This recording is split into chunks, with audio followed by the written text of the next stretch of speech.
Story time of the most embarrassing thing that's ever happened to me in front of a crush. I was in 5th grade and I used to play soccer every day with my best friend. And when we play soccer, there was this boy named Ethan and his friend, let's call him Tim. So Ethan and Tim were like our rivalry soccer players. Basically like stupid 5th grader stuff.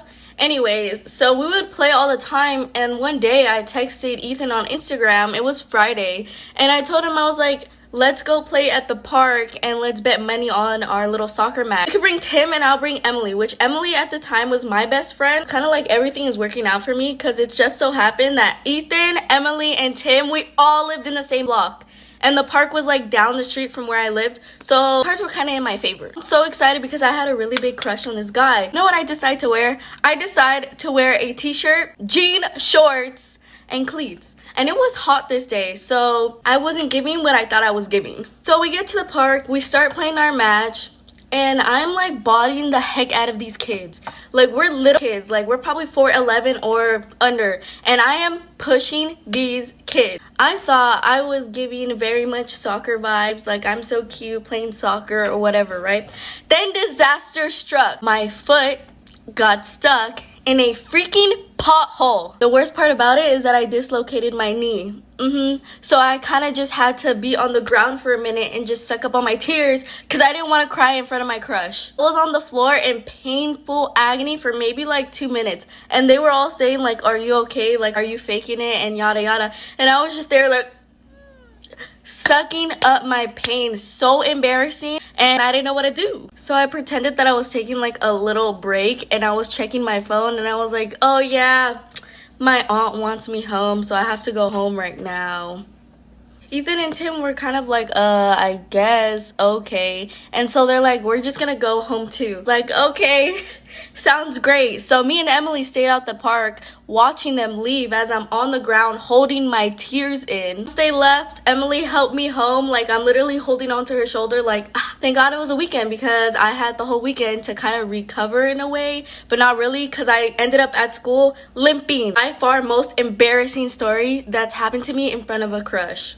I told my best friend that her fiancé was cheating on her, and she did not believe me. Disclaimer, this is my story. I was 20 years old. I moved to LA. I was trying to make friends as quickly as possible. Good friends, not backstabbers. At my new job, I met this girl, and she was kind of similar to me, but she was the type of person that trusted everybody. Right away, she started trusting me. She was just really kind. Started hanging out outside of work, and it was really nice because she liked to cook, and so did I. She would come over to my place, and we would make some food and just watch movies. After a couple of weeks, I met her fiancé, and I hated him right away. All he did was stare at me. What do you do when you meet your bestie's fiance and all he does is stare at you? It's disgusting. At first I thought he was kind of joking, but then I realized he was being super serious. He was trying to make cute eyes at me. So after that, I would never look him straight in the eye. I knew that's what he wanted, so I just wouldn't do it. That's when I started being really vigilant. I started noticing every single little red flag about him. One day, my bestie invites me over to a barbecue at her place, and after a couple of hours, I wanted to leave. Everyone at this point had had so many drinks. I was the only person that was sober. I go into her bedroom, and I find her with her sister. Part 2 is up. I told my best friend that her fiance was cheating on her, and she did not believe me. Disclaimer, this is my story time. I walk into their bedroom and I see her fiance with my best friend's sister. What I actually saw was just him kissing her neck. But why is your fiance kissing your sister's neck? And as soon as they saw me, they freaked. They jumped up really quick. He ran out of the bedroom and then he just stared at me like he always does, just staring. I ran to my bestie and I told her everything. By the way, everyone at this point had had so many drinks. I was actually the only sober person at this party. What happened next was a nightmare. My bestie turns to me and tells me to leave the party. She told me that I was just jealous of her relationship, that I was projecting on her. She throws my purse at me and I leave. I cried so much, I was mortified. She was so desperate to make her relationship work. Okay, by the way, her sister actually lived with them at the time. This girl had no money and no job. My best friend supported her in every single way possible. Her and I obviously didn't speak after that until 6 months later. She calls me on the phone in tears. Then she tells me she finds out her sister is pregnant. Her fiance is leaving her for her sister, and they are kicking her out of her apartment, the one she paid half for. I remember this because he actually followed me on Instagram 2 days ago. Should I be petty? Healthcare sister out.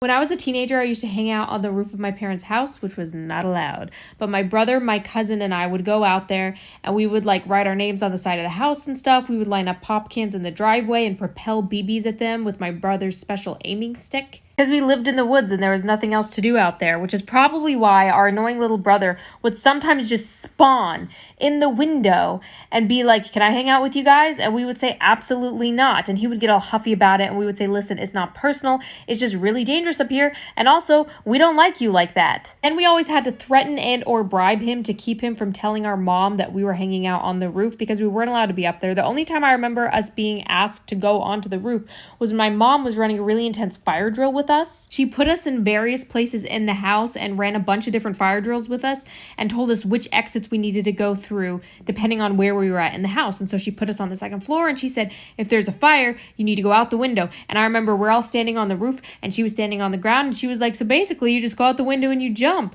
Because if you break a bone, we can fix that. We probably won't be able to fix anything that happens to you if you try to run down a flaming staircase. It was at this exact moment my annoying little brother decided to put on the show of his life. He went, mother, from the roof. From the roof, he was like, mother, did you ask Kate to write their names on the side of the house? Oh, you didn't? And we were like, shut up, shut up. And he said, oh, I'm sorry. I just don't understand what would make you write your names on the side of the house like that unless mom asked you. So mom, just to be clear, you didn't ask them to write their names on the side of their house?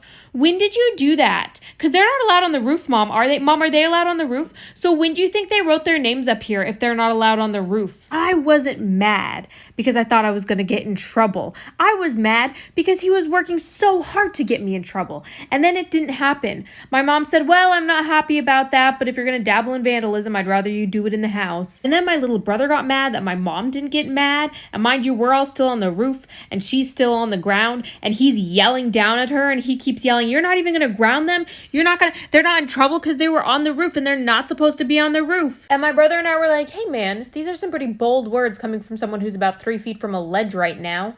It's story time, so make sure you grab a snack, sit back, relax, and let's get on with the chisme. So, am I also feeling insecure that my boyfriend and cousin text almost every single day? Let me know what you think. So, my cousin and my boyfriend text every single day, and I notice that they text more than we do. And my boyfriend doesn't tell me that they're texting, but my cousin does. Now, my cousin has always been better than me, prettier than me, but I don't hate her. Me and her are very close to the point where, like, we're not even cousins, we're more like sisters. Now, my parents are very strict, so that gets in the way of me having friends, and she doesn't have any friends either. As for my boyfriend, me and him have been together for 2 years. He has met my family, they love him. My boyfriend goes on vacations with me and my family, and he also goes to all the family dinners. Me, my cousin, and my boyfriend are all 21, by the way. So the only reason they started talking was because we were trying to get my cousin and his best friend together. My cousin and his best friend are gonna go on a date soon, and I'm happy for her, but she keeps texting my boyfriend asking him about his friend. I guess his friend is shy, so she's trying to not be rude. But my boyfriend never told me that they've been texting, and I don't know if I should feel insecure because sometimes they both text and they don't tell me. Every now and then they do, but usually they don't. I did ask him if he fell out of love with me, but he reassured me and he told me he would never fall out of love with me, that he loves me till the end of time, but I don't know why I feel like this.